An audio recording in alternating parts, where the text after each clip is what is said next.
good to have you coming down the road with us. A busy weekend, right? Bill Werner's going to join us today. Minnesota News Network, a Hennepin judge threw out ballot language to eliminate the Minneapolis Police Department. My side of the aisle, which I cannot figure out in downtown Minneapolis, just to show you how diverse politically in terms of what we think in Minnesota politics, metro politics versus my politics. I don't apologize for being a Democrat, but I got to tell you this. I'm not the type of Democrat that's going to try to defund or get rid of the police department.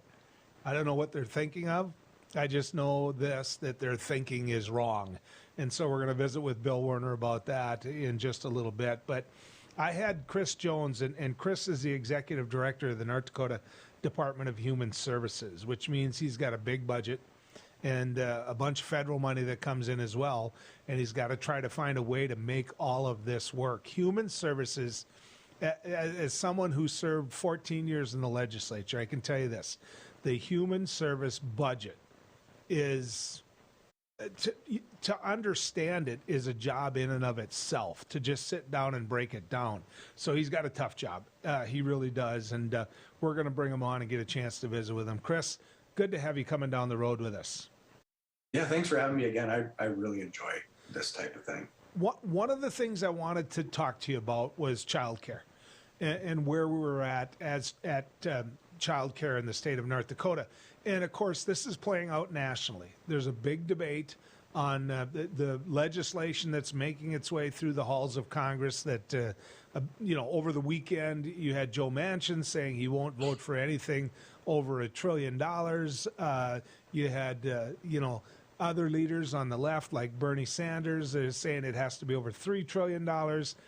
And then you had a debate going on whether or not provisions for childcare were infrastructure. And that's been a debate that's been going on for a long time. And one of the reasons I wanted to talk with you, Chris, is to point out economically and just on a personal side in regards to young couples being able to succeed, where we're at in North Dakota with childcare. Where are we at, Chris? Yeah, we're trying to build it up, and I would say I just want to tell a story first, if that's okay. And Yeah. I think it's important because I've been following this for a while, and my background was corporate healthcare. I mean, we need more hospitals, we need more physicians, we need more nurses. We want the best technology to take care of everybody, and it's 20% of our GDP. That's my background, MBA in finance. Married with 3 kids. Yeah, finding childcare was hard. I had a wife who worked. Finding childcare is hard. Didn't see it as an issue. And as you said to begin with, you come to the Department of Human Services. And again, I came to the Department of Human Services wanting to fix Medicare or Medicaid. I wanted to, create a more efficient government. I wanted to make sure that the Department of Human Services didn't grow as quick as it had grown. I mean, those were my goals coming in. And that's from my background, that's why I think even the governor even looked at me. But so then I start to look at all the things that happen in this state and all the challenges that we have around behavioral health, around workforce, around the number of kids in foster care, all of these things that cost the state taxpayer and the federal taxpayer a lot of money. And I'm like, why is this? This isn't making any sense. And then you just look at it from a human perspective. And one of the great things about North Dakota is we're small enough that you actually get to know families, you get to know kids, you get to know situations, and you start to understand. And if you have any ounce of empathy in your system, and not sympathy, but empathy to stand in someone else's shoes and understand what's going on. And then the governor says, you need to put together a budget proposal for me, and you need to address workforce. You need to address behavioral health. You need to address the growth in government. And then it's all based on where do we invest our dollars? And we're investing zero, almost zero, functionally zero within the Department of Human Services in childcare. And you've got, okay, why are kids showing up at school not ready to learn? Because some of them didn't have quality early childhood experiences. What do we need to do that? How come people aren't having kids anymore? Because they can't afford them. It's 18 years to train them. Why aren't we doing anything with that? Oh, by the way, 95% of the brain forms between 0 and 5. Why are we not helping that? And it's like, but we're going to spend all this other dollars down the road, which I'm not arguing are good or bad. That's not my job. But I can fundamentally, fiscally, and humanly show you that we will get a far greater return on our investment on investing in early childhood education and experiences than we would on almost anything else in this state. So, Chris, you know, there's no sense in reinventing the wheel, so to speak. Are there other states out there that you can look at as a model for what your goals are when it comes to that young mind, as you put it, that mind that's going to develop 95% of its function between 0 and 5? Are there other states you can look at and say, you know what, let's try this? Yeah, and that's exactly what we did through some research and analysis. Found out that Alabama's been running a program since 2012 as it relates in quality early childhood experiences, and they have a poverty rate that's higher. They have a rate of single parent families that's much higher, and they've been doing this with 2012 and have been able to systematically show that they've reduced their costs of special education, their issues with discipline, and the children who go through a quality early childhood program are more likely to be go on to higher education and graduate from high school. And so then you even back that up to, okay, what did it do to that family? So now that family got to make appropriate choices for their work style, for their work life. So they went back into the workforce. So you have that function as well. So you have the short-term workforce in Alabama as well as the long-term. And they are doing better. There's other states like North Carolina that are doing this. There's other states that are behind us. But I mean, this to your point, Joel, they've been studying this since the 60s. So there's the Perry preschool study that started at the University of Michigan in 1960, sometime in 1960. They've been tracking this, and it's just, this is where it's at. And I think the pandemic unfortunately supercharged this discussion, but maybe fortunately supercharged this discussion, because we don't have a workforce. And if we don't have a workforce, we don't really have a country. Well, that's an absolutely fabulous point.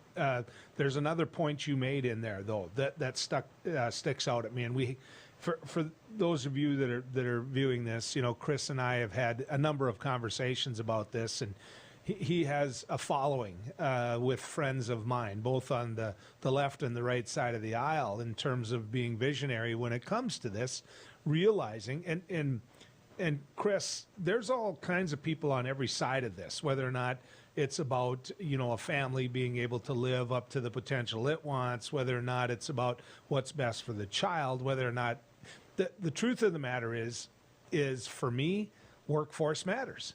And, you know, whether or not you're able to get a win-win situation where what's best for the child is also best for the workforce, and certainly long-term for the workforce and for society as a whole. But what do you say to those individuals who look at you, Chris, and say, by involving ourselves in this, it puts government into our lives in one more phase, that really what we're doing is making that child a ward of the state even more, and that there should be some time where that child is alone at home with their family, and if people don't have daycare they can afford, then they shouldn't have children. What do you say to those folks? Well, if I start at the beginning, I mean, you can go down this path so many different ways, and I think there's, to that point, I mean, North Dakota doesn't have charter schools, right? Why do we not have charter schools? We're completely fine with K-12 being completely state funded. Right, wrong, or indifferent, that's the decision that we've made today. And I know there's some that say government's too involved. Well, is this an opportunity to do charter schools with childcare? And I'm not necessarily calling them schools, but you know, those public-private partnerships. Can we do those things together to build those things up? It's a fundamental investment in terms of the workforce versus investment in the state is indoctrinating. So it's in some ways, how do you let the parents decide what's best for them and their children, recognizing that we all know there's a deficit of quality early childhood experiences, whether that's childcare or education. So, but I think at the same time, when they would say that, would anyone really feel comfortable saying, oh, by the way, the state puts 10,000 some odd dollars per pupil, give that to the family, and then the family go find quality K-12 education? I'm going to guess a lot of people would probably go, you're nuts. Absolutely nuts. Okay, so what is so backwards about what even we're trying to do for 0 to 5? It's not an intrusion of state governments. It's working with local communities and making the right investment going forward. Because we know that the workforce we don't have are those ones entering the workforce that need to have children. I mean, this is the way God made us. You have children when you're young. If you could have children when you were old, great, then we wouldn't have this issue. But there's a point in time where people start families, and that's not the point in time where they're as economically secure as they are to be spending just as much or more for childcare versus higher ed. Think about that. We have tax-based programs for people to save for higher ed, but we have nothing for childcare. How does that make sense from a policy perspective? Yeah. You mentioned another factor in there, which is people are having less children. And I'm going to use this as an example. We had this conversation on my radio show as well, that in China, where they started limiting families to one child per family, it worked exactly the opposite as what they hoped it would work. And now they've got a situation where generationally, they don't know if they're going to turn it around. You know, they don't have the workforce they're going to need to feed the people they have now. And, you mentioned that in the good old US of A. I mean, I come from a family of 7. You know, I had 2 kids. My kids had one more than me. I've got 2 daughters that had 3 kids each, and that's not the norm. That really isn't. And so explain that to people a little bit, if you would. The danger that we as a country have of not having the people in it to run it and to defend it. Yeah. So right now, our number of kids per family is 1.6. It's been declining for the last 20 years, so that's over a generation. You need 2.1 to naturally replace the population. So right now, we are running out of that workforce to be future taxpayers, to pay for all of us as adults when we are when we're going to be retired or need services. And on top of that, I mean, we are a capitalist society. We are constantly trying to grow our economy, which is absolutely the right thing to do. We measure our success in terms of percent of our GDP. Some of that percent increase in GDP is through efficiency and effectiveness, but some of that, it comes through the growth in the population. And so if we are going to continue to grow as a nation and we don't have individuals who are able to work, our economy doesn't continue to grow, and we will slowly lose the battle to being one of the largest economies in the country. Now, obviously, innovation is a key part of that. I'm not trying to say we need more people, but you do need people to work to have an economy. Well, it's math. It's basic math, and it's true. And other countries are seeing the same thing. And, in many cases, it's the undeveloped countries that aren't seeing the same thing. And we here in our neck of the woods feed the world. And so innovation does matter, but there still needs to be somebody running the combine. I'm sorry. When we come back, we're going to talk about this a little more. We're going to talk about what government could do in terms of having the infrastructure we need. Stick around. More with our conversation with Chris Jones right after this. Howdy folks, it's the Caroline Cafe. I reckon it's time you're due for a hearty meal. So saddle up for the day with one of our Hey Boston breakfast homemade soups. Fill your grill at our salad bar, sink your teeth into our famous Caroline burger and barbecue ribs. Top it off with spoon rattling pie with a comb roll that's sure to put a smile on even the toughest outlaws. Shake the dirt off the boots each night and warm up with the gang. Tell them about it, Stacy. I can't wait to see you at the county line. He once won a spelling bee in an ancient language that he did not speak. He is the only man to ever earn extra credit on an IQ exam. His academic degrees are considered legitimate spending currency in 22 nations, 2 principalities, and at Chick-fil-A restaurants in the United States and Western Canada. I do not always engage with education programming, but when I do, it is the Dr. Duke Show. Stay educated with the Dr. Duke Show, weekdays at 4 p.m. on Beck News. Hi, Hunter Ellis here for Night Hero Binoculars by Atomic Beam. These binoculars let you see anything, even in pitch black darkness. Gotcha. The secrets are powerful wide-angle atomic beam laser that reveals objects up to 150 yards away, hidden by darkness. During the day, Night Hero gives you 10 times magnification. And when the sun goes down, press the Night Bright button to see clearly in the dark. Light up garbage-eating critters or spot thieves before they even get close. Call or click now and get Night Hero binoculars for just $39.99. Order right now and you can double it. Plus, get our best-selling atomic beam flashlight. Just pay a separate fee. We'll even ship them to you free. This TV special offer is not available on Amazon. You can get it all, but you have to order now. Call 1-800-619-1091. That's 1-800-619-1091. Or visit buynighthero.com. That's buynighthero.com. Order now. Attention! Have you or a loved one suffered from maculopathy, a serious retinal injury, after taking the prescription drug Almiron for interstitial cystitis or bladder pain syndrome? In 2018, a researcher at the Emory School of Medicine linked Almiron, a prescription drug that treats interstitial cystitis or bladder pain syndrome, to maculopathy, which is sight-threatening and can cause an abrupt change of vision. Call Almiron Justice for a free legal consultation. Please call 800-395-5680.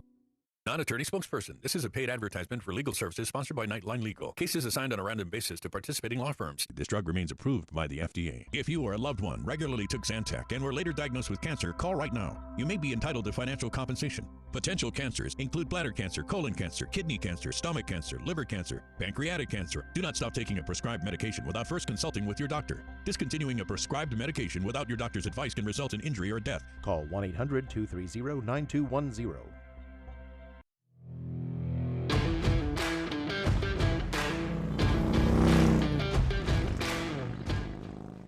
Chris Jones was willing to stay in the rig and head on down the road a little bit further with us. Chris, want to talk specifically about, the costs, the infrastructure, everything when it comes to childcare, because you and I both know it's hard to find, it's hard to afford, and anybody who thinks that the people that are providing it are making a lot of money are foolish as well. So if you could speak to those 3 problems we have with childcare.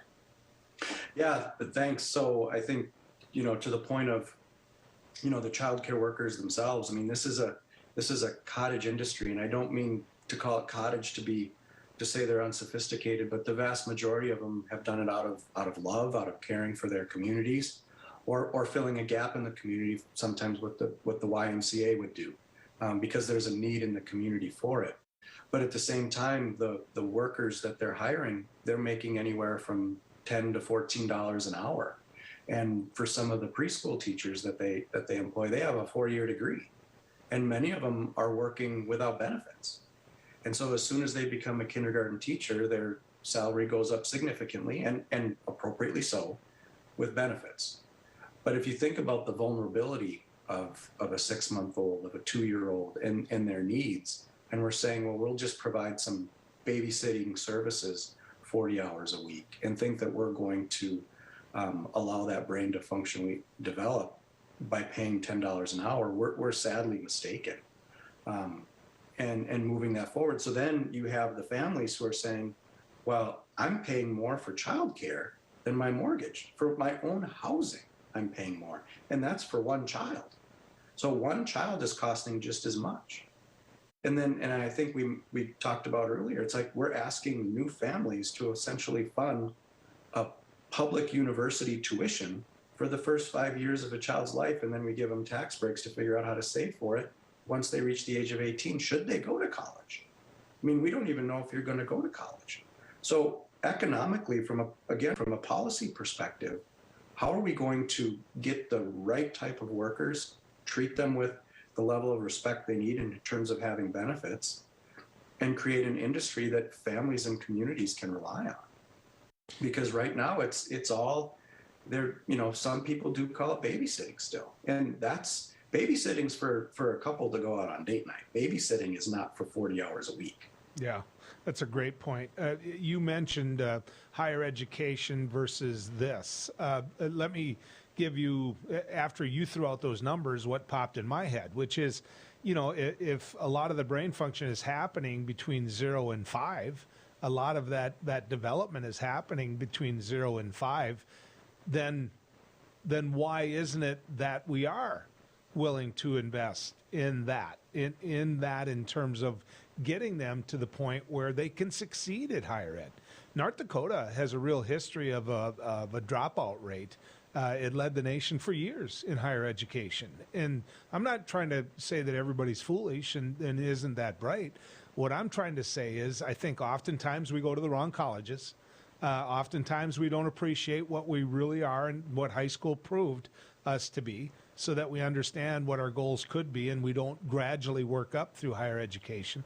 But here we sit from a 0 to 5 standpoint where clearly it's a coin toss. We don't have any idea what's going to happen, the way you described it, Chris. Yeah, and I think to go back, I think this will maybe be a ditch, but I mean, welfare reform. How do you put the right social services in place so that you prevent a crisis, but at the same time encourage work, encourage going out and getting a job? You know, completely agree with what the governor did with removing the enhanced unemployment benefits, because we know that created an environment where people were getting paid more than what they could work for. I think it's the same thing though with investing in 0 to 5.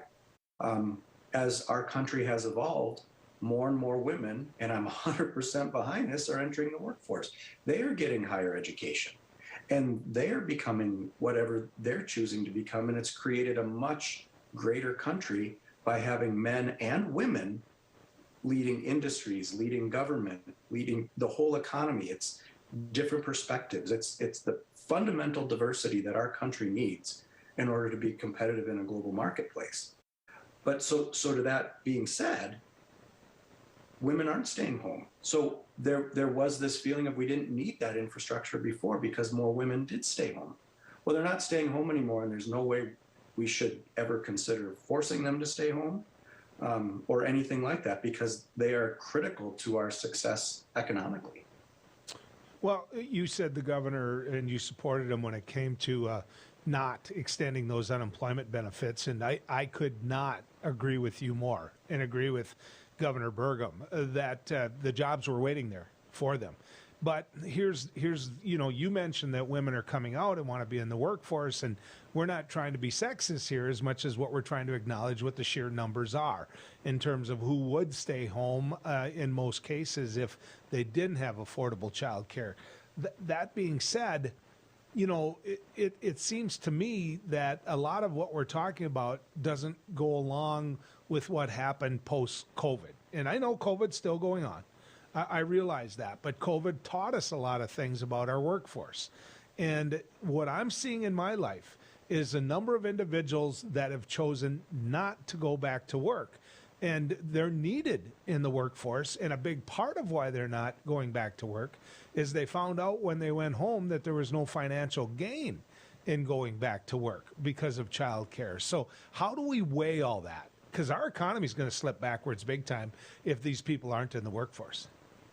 Yeah, and I think it just gets back to we have to keep raising the advocacy and awareness and the education of the fact that child care is an infrastructure issue. And I think it's difficult for people to really understand that given where they're coming from.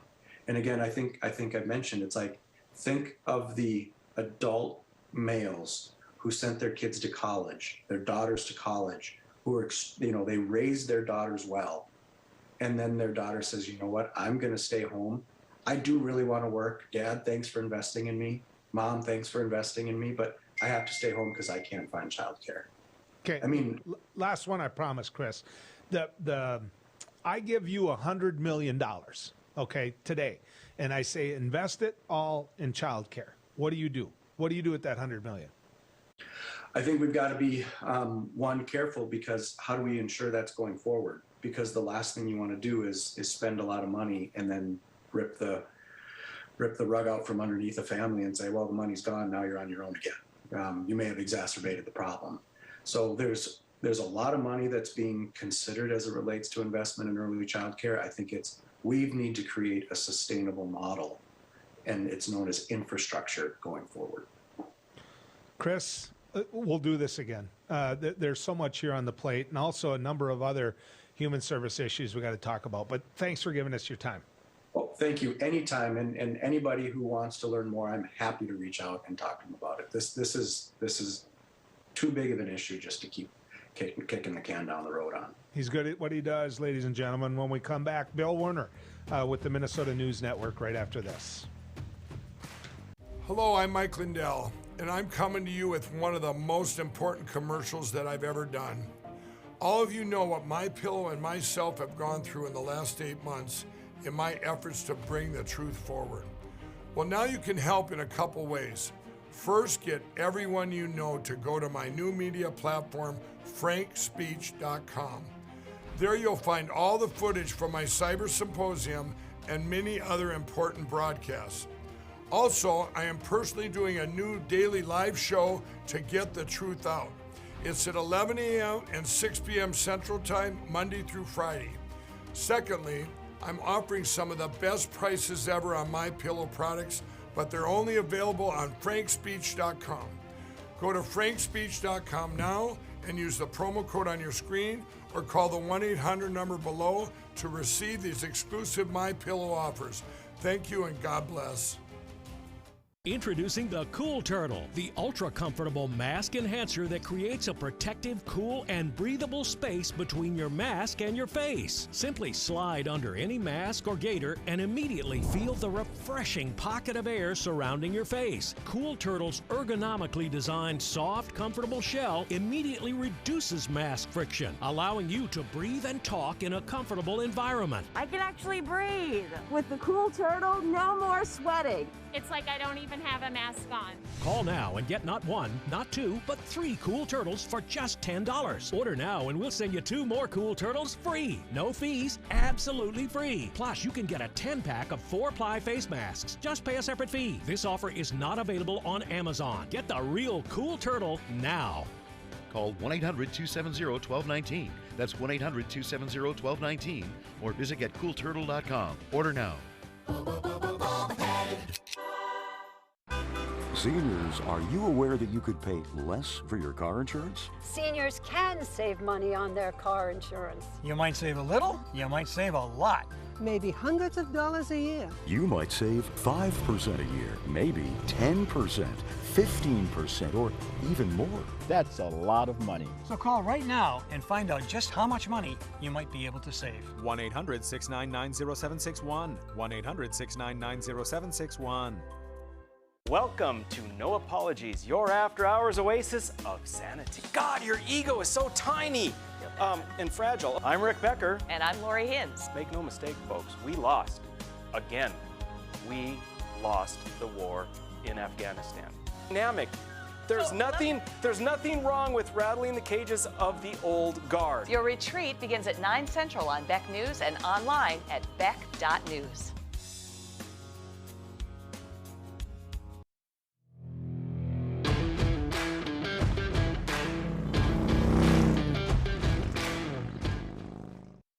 Bill Werner has been respected for, well, quite a while. He's one of the top journalists in the Minneapolis area. He's with the Minnesota News Network, and he joins us now. Bill, good to have you coming down the road with us. Yeah, it's good to be back with you, Joel. It's been too long. Good to talk. Well, we need to do it more often. That's my answer. So we've got your cell. That's your problem. We'll keep calling it. So no problem at all. Bill, I want to talk about the attitude. Obviously, we know about George Floyd, what happened in downtown Minneapolis and how that plays out. Minneapolis, for me, is a 3-hour car ride. I mean, I live way down in that southeast corner of North Dakota where I go through Elbow Lake and Wendell, and the next thing you know, I'm in downtown Minneapolis. So it's right. Part of what and where I live. And now you're seeing a number of things come about. You know, the Hennepin judge that threw out a ballot language to eliminate the Minneapolis Police Department. How did we get to the point where he even had to do that? Why was that even of a question? It's and this is actually the third iteration of this, Joel. In other words, there have been two court hearings on this prior to the one that happened this morning, and the judge is taking the matter under consideration because there's a group that is still objecting to the language, saying, "Hey, it's not clear that voters don't know what they're really voting on." The other side, the supporters of the ballot amendment, and city officials say, "Hey, we've gone through several iterations on this. We've got it to a point where it's clear now, and it needs to move forward and be on the ballot." And the problem, Joel, is that the ballots are being printed as we speak. And not only that, but early voting on it starts on Friday. So this is kind of in the category of an emergency court hearing. The judge says that she will make a ruling on it as soon as possible. But the supporters of the ballot amendment, the city officials, and a group called Yes for Minneapolis, says that if the ruling doesn't come down their way, that they'll appeal it to the Minnesota Supreme Court. So that court battle may not be over, depending on how the judge rules in this latest iteration. So what's driving it? I mean, I don't know anyone. I mean, we talk about eliminating the Minneapolis Police Department. Those people that support this, and maybe that's just too simple of language, but those individuals that support this must understand that any society needs a police department, that we need people in a metro area as big as the Twin Cities and as big as Minneapolis to protect its citizens. The dispute is there's a lot of legal questions here, but this would modify the city charter. And there's a requirement in the city charter that says you need to have a certain number of police officers per population, per capita, basically, in the city of Minneapolis. And this measure would eliminate that provision in the city charter and then say, okay, we're going to reconstitute the police department as a department of public safety with some other functions, but without that minimal number of officer per capita requirement. That's really kind of the heart of the whole issue that some folks are objecting to. I don't know if there has ever really been so much a dispute about whether we should bring other services into the public safety function. In other words, potentially people who are in mental health crisis have folks available, right, to try to avoid an escalation. But coincidental with that, Joel, there's been a reduction of the number of police officers in Minneapolis for a number of reasons. For some budgetary reasons, officers have been leaving. Officers are nervous. Some of them, frankly, that I've talked to are afraid, right, to go into certain parts of the city, or they know they're not wanted in certain parts of the city. As an example, the George Floyd Square area, right? And there are certainly areas of North Minneapolis that are very dangerous as well at this point. So all of those things playing out, we had a substantial reduction in the number of officers on the force. And the opponents of this measure see it as, well, okay, so what this is going to do is take some of the resources and divert them. Their argument is we don't have enough resources for police, so we're going to take even more and divert these for some of these other associated services, ancillary services. So that's really kind of where the heart of the issue is. And, and Joel, this all comes down, I got to say, I don't know if I've ever seen downtown Minneapolis and surrounding neighborhoods in worse shape in terms of safety than they are now.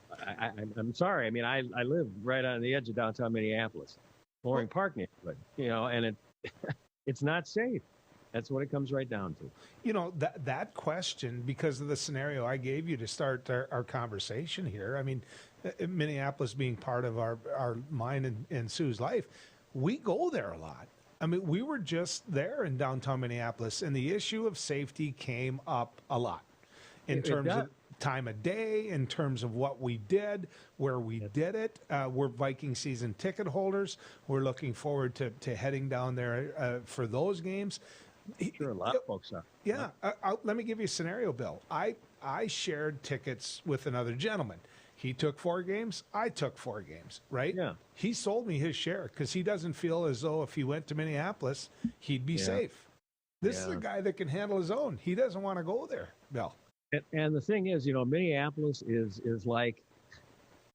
for the upper Midwest like what New York is for the nation, in the sense of, right, that a lot of folks from a lot of surrounding communities come in for these big activities, the Vikings football games, Twins games, cultural activities, right, concerts, and all sorts of things like that. And I have to say, Joel, I'm not doing a very good job. The Chamber of Commerce, the downtown council isn't going to be particularly happy with this, what I'm going to say. Okay, but we got a safety problem here on a large portion of the day. Now, it used to be, you don't want to go over to the warehouse district, and you know which bars I'm talking about, A, B, and C. A lot of folks do. Okay, you don't want to be over there at 2 in the morning on Sunday morning, or at 2 in the morning on Saturday morning, right? Because there's a chance that you're going to get in trouble, and that there's going to be bullets flying sometimes. All right. But the whole safety issue has gone beyond those time periods and beyond those particular areas of the downtown. And this is exacerbated by a couple of things. First of all, it's exacerbated by the fact that there are not a lot of workers down here still because of this resurgence of COVID, the Delta variant, and all the people are nervous about that. So there's still a lot more work from home and those types of things. So the downtown, there used to be a couple 100,000 people that come in here every day. Now it's, I don't know what the number is, but it's substantially less than that, workers that come in. So it's more deserted. And then as a result, you have more folks hanging out. I mean, let's be honest about it. They're hangers-on and troublemakers, and then gang members get plugged into this whole thing, and you get a situation where respectable citizens just minding their business don't feel safe. And that's kind of where we're at right now. What about the leadership? What about the mayor? What about the council? What about other people in the religious communities? And what about just the leaders? Are some of them stepping up and saying, look, we've got to get this city right? They are, but, a lot of this is in the context, of course, of an election too, right? And there's a mayoral election coming up this fall. All of these things are playing in and are going to play in. I got to believe citizens this has got to be one of their number one concerns, public safety. I mean, if you don't have that, what do you have, right, Joel? Yeah. In my time, in the North Dakota legislature, you get to know a lot of people in the Minnesota legislature. Right. You look across that river, and I had a lot of friends who were serving in the Minnesota State Senate and the Minnesota State House that were from the same political side of the aisle as me. That's not true anymore. That's not true anymore. I mean, you take a Colin Peterson who, worked his butt off for farmers, and he loses after being, he's chairman of the House Ag Committee. You can't be more powerful for our area. And so if you look at Minnesota politics, the Metro is really the basis of the Democratic Party. And so how does that affect all of this? How are you able to change attitudes when it seems as though it's an urban-rural fight in some cases? Yeah, that's exactly right. And it's very polarized, Republican versus Democrat. The whole issue of police reform, of course, that has split right down Republican and Democratic lines. The Democrats are saying, well, let me take this from the other direction. The Republican candidates for governor are saying, hey, our number one issue here is public safety. And the Democrats' view on this is, well, of course, public safety, but the reason why we have a public safety problem is that a police officer murdered a black man. I mean, he was convicted of it, right? So, therefore, we need to address this problem of police reform. Otherwise, we're not going to ever solve this problem. We're just going to keep on going and going and going. Well, it needs to get fixed. It's too beautiful of a city. It's got too many wonderful people in it to not be fixed. And I have to tell you, as people were migrating to downtowns again, instead of the suburbs, they were coming into downtowns, and new housing was being built, and beautiful new condos, those type of things. I'd hate to see all of that go to waste, Bill. And there was a tremendous boom here in terms of building, and there still is. But I want to be clear to folks that the neighborhoods, like the North Loop as an example, Northeast Minneapolis, some of the other neighborhoods that are a little further out from the center core of downtown Minneapolis, are very vibrant and very active. Like the North Loop is just roaring, as an example, which is right next to the warehouse district, and there's a lot of folks, tens of thousands of people that live up in that area, and that's a very vital area.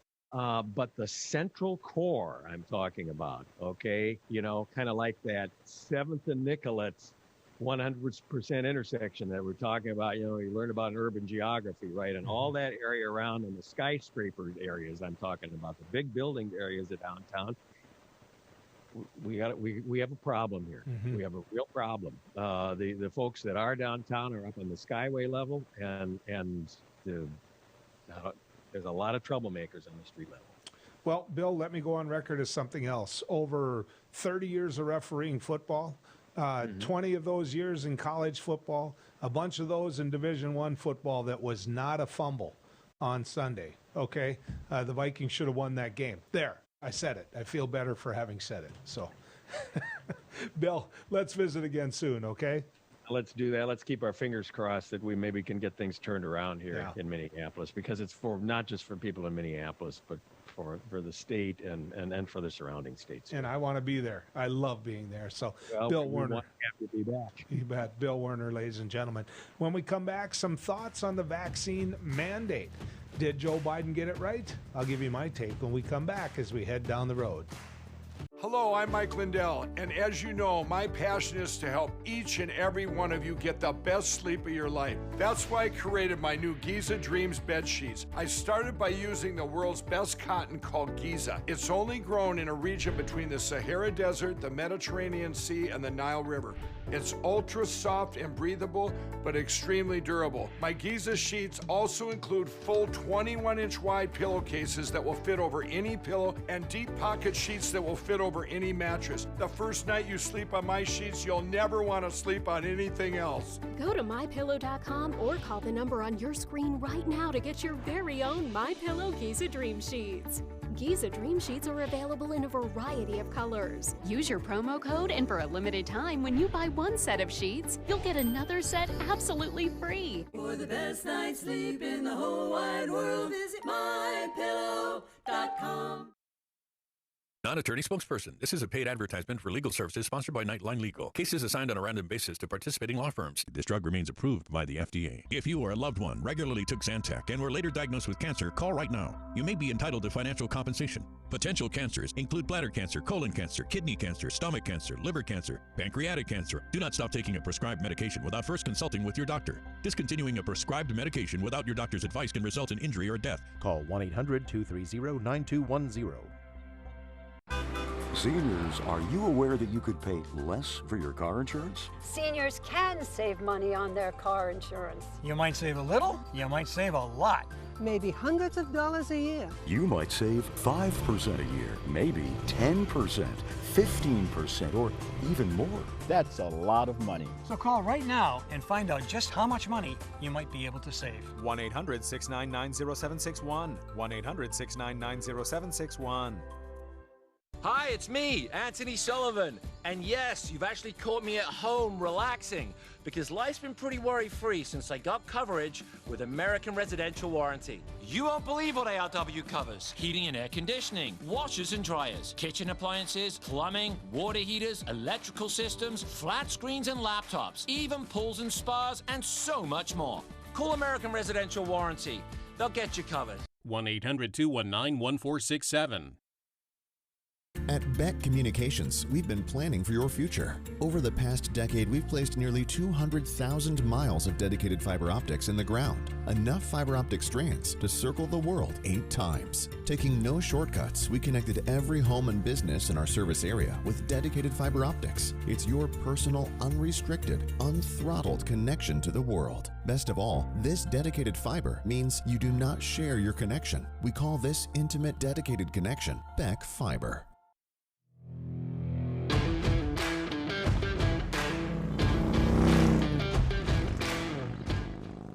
So what's it going to take? I mean, what will force, because it's not being done voluntarily, there's a huge segment of our population that will not get vaccinated. They've proved that already. When people show you who they are, believe them, right? They're not going to get vaccinated. A couple are changing their mind once a close relative gets it and they find out how sick they are. In some cases, we unfortunately lose that individual. I'll give you just a couple examples. I've got a coworker whose brother-in-law, ex-brother-in-law I should say, his ex-brother-in-law just died last week of COVID. Now, that ex-brother-in-law left behind a 20-some-year-old daughter and a 1-year-old kid. That's right, from the new marriage. Think about that. He had a lot of work left to do to raise that 1-year-old, and he's not going to be there for that 1-year-old. So what happens? I'll give you another example. I've got a nephew playing football down in Kansas, right? One of his coaches was a former NFL player. Okay, so what happened there? He contracted COVID. He wasn't vaccinated. He's gone. He's gone. Imagine the effect that had on those high school kids because they loved him. They absolutely loved him. The passion that he brought, the fact that he was an NFL player and they could ask him questions all day long and he'd answer them.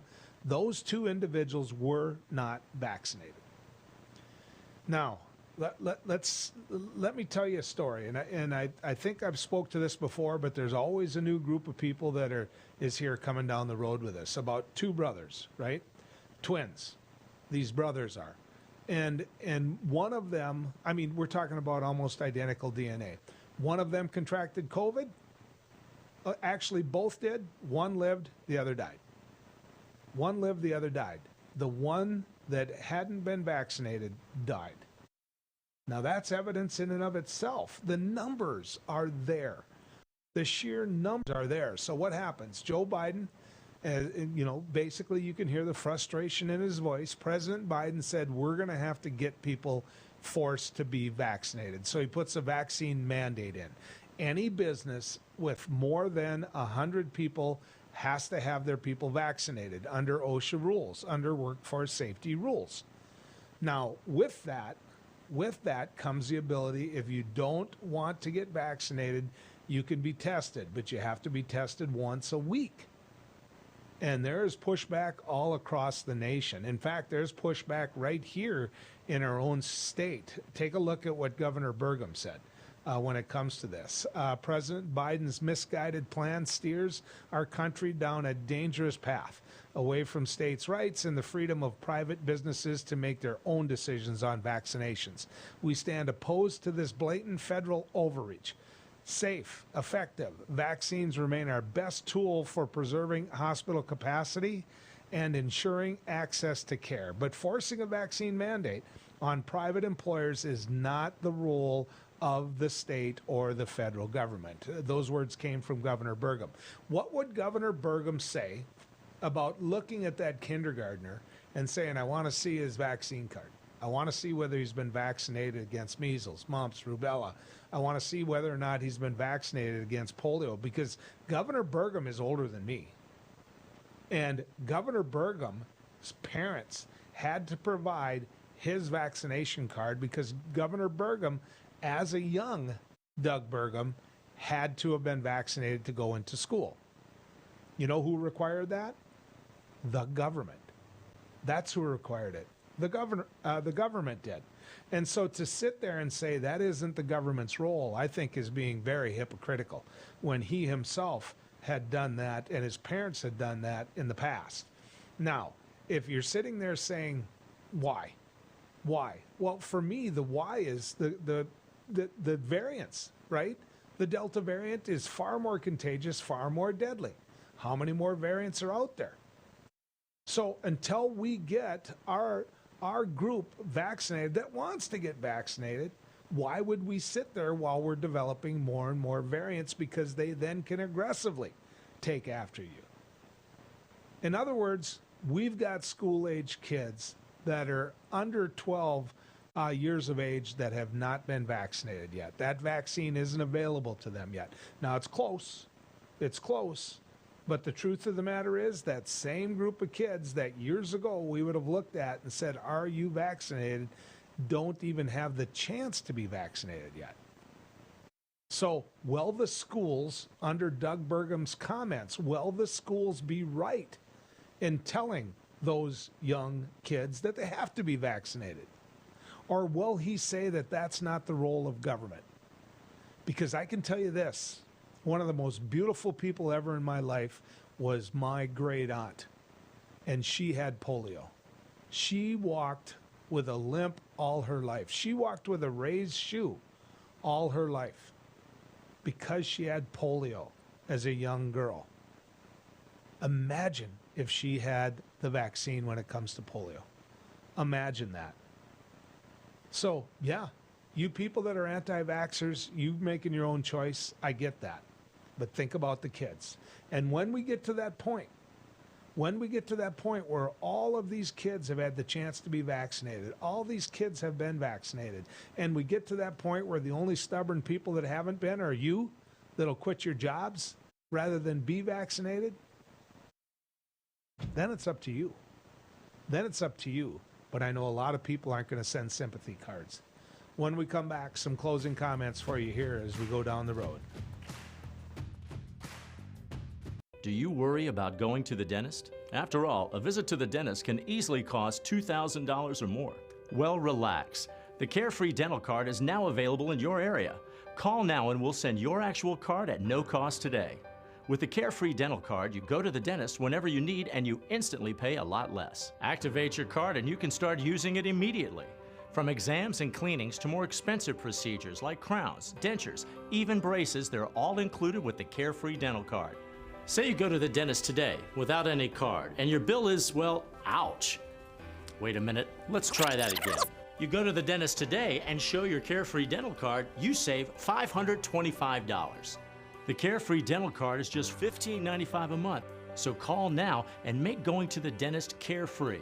Call 1-800-416-5739 to receive your Carefree Dental Card information kit. 1-800-416-5739. Call now. I can't say enough good things about these nano hearing aids. Real people talking about nano hearing aids. The hearing quality is great. Until now, hearing aids used to be too expensive for the average person. Until nano.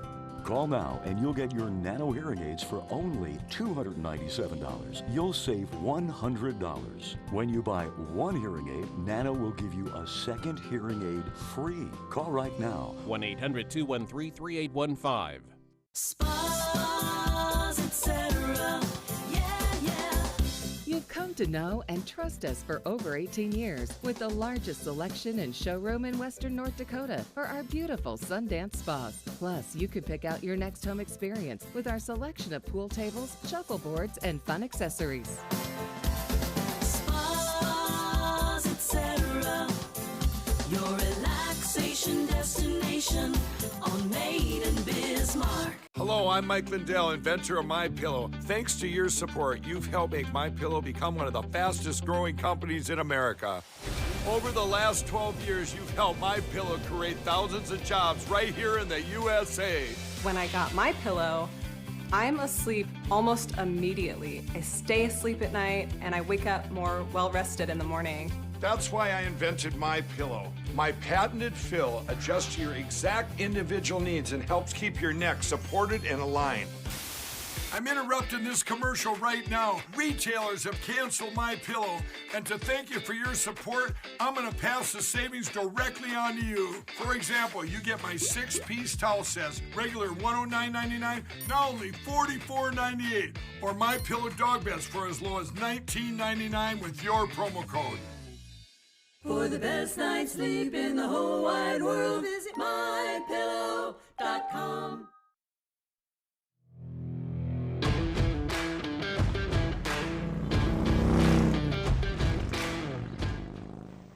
It's sold as the largest farm show in the country. That's Big Iron. Big Iron used to have this just atrociously long name, like a bunch of executives in a room came up with it, like da-da-da-da-da-da-da-da, right?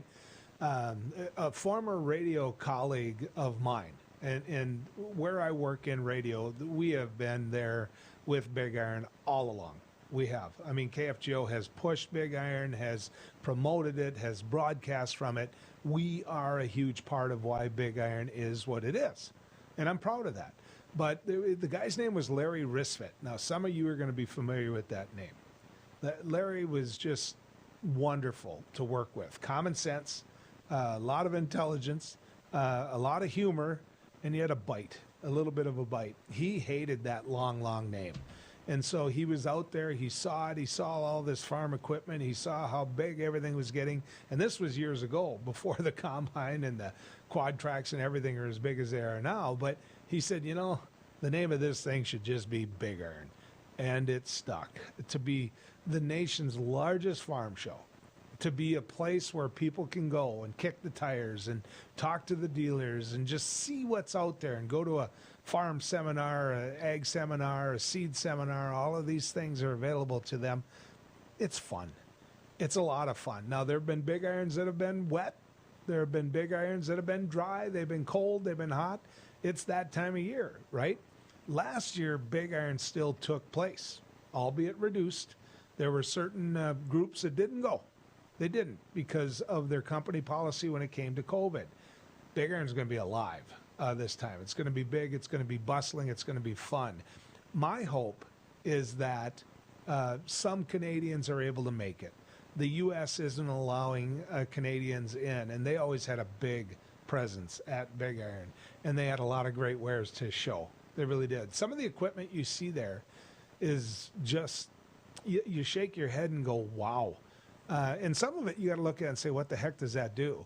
Now, know this as well, that we're going to broadcast live from Big Iron. We're going to have, I shouldn't say live, but we'll be bringing you TV from Big Iron here on Beck News. So enjoy it.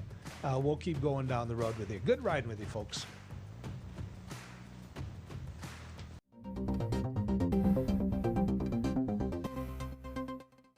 Hello, I'm Mike Lindell, and as you know, my passion is to help each and every one of you get the best sleep of your life. That's why I created my new Giza Dreams bed sheets. I started by using the world's best cotton called Giza. It's only grown in a region between the Sahara Desert, the Mediterranean Sea, and the Nile River. It's ultra soft and breathable, but extremely durable. My Giza sheets also include full 21-inch wide pillowcases that will fit over any pillow and deep pocket sheets that will fit over any mattress. The first night you sleep on my sheets, you'll never want to sleep on anything else. Go to mypillow.com or call the number on your screen right now to get your very own MyPillow Giza Dream Sheets. Giza Dream Sheets are available in a variety of colors. Use your promo code, and for a limited time, when you buy one set of sheets, you'll get another set absolutely free. For the best night's sleep in the whole wide world, visit mypillow.com.